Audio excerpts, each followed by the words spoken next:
Hello friends, welcome back to my channel. কেমন আছো তোমরা সবাই? আশা করি সবাই খুব ভালো আছো, আর আমিও অনেক ভালো আছি তোমাদের ভালোবাসায়। তো চলো তোমরা ভিডিওটা কন্টিনিউ দেখতে থাকো। ভিডিওটা শুরু করলাম এখন থেকে। এখন বাজে সকাল 11টা। তো ঘরে মোটামুটি রান্নাবান্না সব কাজ সেরে নিয়েছি। আর এদিকে দেখতে পাচ্ছ দেওয়ালে মানে আমার ছেলেরা আর কি পেন্টিং করেছিল পেন্সিল, কালার পেন্সিল দিয়ে। তো দেখতে তো খুব বাজে লাগে, তো ওইগুলোই একটু মুছে নিচ্ছিলাম, যেহেতু দেওয়ালে একটু ডিজাইন করব, যার কারণে ওইগুলোকে ক্লিন করে নিচ্ছিলাম। তো আমাদের যে কাজ করে মাসি আর কি, ও ছিল আর আমি দুজন মিলে পরিষ্কার করে নিচ্ছিলাম। মানে এত দেওয়ালে ঘেটেছে কি আর বলবো তোমাদেরকে। যাই হোক পরিষ্কার টরিষ্কার করে নিলাম। তারপরে চলে এসেছিলাম ফ্রিজটা পরিষ্কার করতে, যেহেতু তাড়াতাড়ি রান্নাবান্না হয়ে গেছিলো। তো ভাবলাম একটু ঘরদোরগুলো গুছিয়ে পরিষ্কার করে নিই। তো ফ্রিজের সব কিছু পার্টসগুলো খুলে খুলে নিয়েছি, যেগুলো তোমার একটা র্যাক থাকে, ওগুলো সব খুলে ধুয়ে পরিষ্কার করে নিচ্ছি আর কি। আর তারপরে ফ্রিজটাকে ক্লিন করব। ফ্রিজটা একটা পার্ট খোলা মানে এতদিন খুলতে পারিনি, যার কারণে প্রচণ্ড নোংরা জমেছিল। তো ওইটাকে আজকে খুলেছি, তো ওইটাকে আজকে পরিষ্কার করব। তো চলো তোমরা ভিডিওটা দেখতে থাকো। এই গরমে সত্যি বলছি আর কোনো কিছুই ভালো লাগছে না, বাট কিছু করার নেই, কাজ তো করতেই হবে। নোংরা হয়ে পড়ে থাকলে কি আর দেখতে ভালো লাগে? তো পরিষ্কার পরিচ্ছন্ন করে রাখতেই হবে। তো ভাবলাম যাই হোক, চলো তোমরা ভিডিওটা কন্টিনিউ দেখতে থাকো।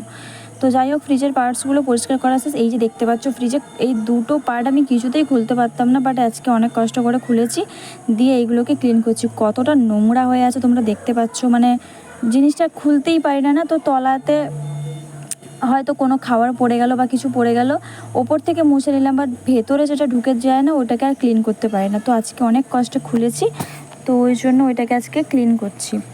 তো পরিষ্কার পরিচ্ছন্ন থাকলে দেখতেও ভালো লাগে, আর নিজের মনটাও ভালো লাগে। নোংরা হয়ে থাকলে ভালো লাগে না। তো যাই হোক, পরিষ্কার করে নিলাম। আর এই যে দেখতে পাচ্ছ ফাইনাল লুক, দেখতে পাচ্ছ কতটা পুরো চকচক করছে, একদম চকচক করছে। যাই হোক, হয়ে গেছে। তারপরে ডিম নিয়ে এসেছিলো আর কি, সবজি বাজার, মুদিখানার বাজার, ডিম ওইগুলো নিয়ে এসেছিলো। তো ডিমগুলোকে আমি ধুয়েই ফ্রিজে রাখি, যেহেতু পটি লেগে থাকে, ওইগুলো নোংরা লাগে ফ্রিজে রাখতে, যার কারণে ধুয়েই রাখি। তো ওই যে ডিমগুলোকে আমি এখন ধুয়ে নিচ্ছি, ধুয়ে একটা ঝুড়ির মধ্যে রাখছি, দিলে কী হবে, জলটা ঝরিয়ে যাবে। আর তারপরে শুকিয়ে গেলে ফ্রিজে রেখে দেবো, জলটা ঝরিয়ে গেলে।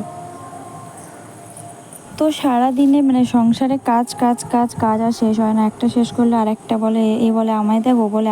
তো কী আর করা যাবে, কাজবাজ তো করতেই হবে। এই যে দেখতে পাচ্ছ ডিমগুলো পরিষ্কার করে ধুয়ে রেখে দিলাম। এরপরে এদিকে চলে এসেছি মুদিখানার ব্যাগগুলো খালি করতে। তো কমফর্টের আমি না সবসময় বোতলটাই নিয়ে আসি, বাট বোতল পায়নি, যার কারণে প্যাকেটগুলো নিয়ে এসছে। আর আমার না কমফর্টের ওই স্কাই কালারের থেকে পিঙ্ক কালারটা বেশি ভালো লাগে গন্ধটা, যার কারণে পিঙ্কটাই নিই। তো যাই হোক, এবার ডিব্বার মধ্যে সব কিছু গুছিয়ে রেখে দিচ্ছি। এগুলো ছিল ছেলেদের টিফিন দেওয়ার জন্য আর কি, যেসব জিনিসগুলো নিয়ে এসেছিলো, ময়দা, কাজু, কিশমিশ, এইসব, এগুলো ছেলেদের জন্য, ওগুলো আলাদা ডিব্বায় রাখলাম। বাকি আমাদের গ্রসারি যেগুলো, ওগুলো একটা আলাদা ডিব্বার মধ্যে রাখলাম। তারপরে এই যে চিনি ডিব্বা খালি হয়ে গেছিলো, ডালও শেষ হয়ে গেছিলো, ওইগুলোকে একেবারে চিনি আর ডালটা কৌটোর মধ্যেই ঢেলে একেবারে রেখে দিলাম, গুছিয়ে নিলাম কিছুটা। তো এরপরে সবজি বাজারও আছে, ওগুলোকে খালি করতে হবে। এই যে সবজিগুলো সব খালি করে নিয়েছি, খালি করে নিয়ে এখন আমি ধুয়েই রাখছি। আমি সব জিনিসটা ফ্রিজে ধুয়েই রাখি, তাহলে কি হয়, ফ্রিজটাও ক্লিন থাকে। আর বাইরের থেকে সবজি নিয়ে এলে কত রকমের কত নোংরা লেগে থাকে, কত কিছু, ওগুলো এমনি ফ্রিজে রাখতে ইচ্ছে করে না, যার কারণে আমি সব কিছু ধুয়েই জল ছড়িয়ে তারপরে প্যাকেটের মধ্যে ভরে ভরে রাখি। তো এদিকে সব কিছু ধুয়ে নিচ্ছিলাম। আর গাজরগুলোতে এত কাদা ছিল, ওগুলোকে ভালো করে স্কচ ব্রাইট দিয়ে ঘষে ধুয়েছি, দিয়ে ক্লিন করেছি, দিয়ে এখন রোদের মধ্যে রেখে দেবো হালকা একটু, তারপর জল ঝরিয়ে গেলে রেখে নেবো ফ্রিজে। তো এখন দুপুরবেলা খাওয়া দাওয়া করতে বসে গেছি, যেহেতু আজকে আমরা মা ছেলে 3 জন খাচ্ছিলাম, সেই জন্য বেশি কিছু করিনি। ডাল, আলু সেদ্ধ, আচার, আর তার সাথে ছিল ডিম ভাজা। এই ছিল আজকে আমাদের দুপুরের লাঞ্চ। তো এদিকে আমার 2 ছেলেও খেতে বসে গেছে, আর আমিও খেতে বসে গেছি। তারপরে বিকেলবেলা থেকে দেখতে পাচ্ছ ঝড় উঠেছিল প্রচণ্ড, আর এই টিপটিপ করে বৃষ্টি পড়ছে। পরে আবার প্রচুর জোরেও বৃষ্টি নেমেছিল। গরমের মধ্যে একটু বৃষ্টি হলে তো মানে কী যে শান্তি লাগে, কি আর বলবো। তো আর ওই দিকে দেখো আমাদের বিড়ালটা বসে রয়েছে, চোখগুলো দেখতে পাচ্ছ পুরো লাইটিং মারছে একদম।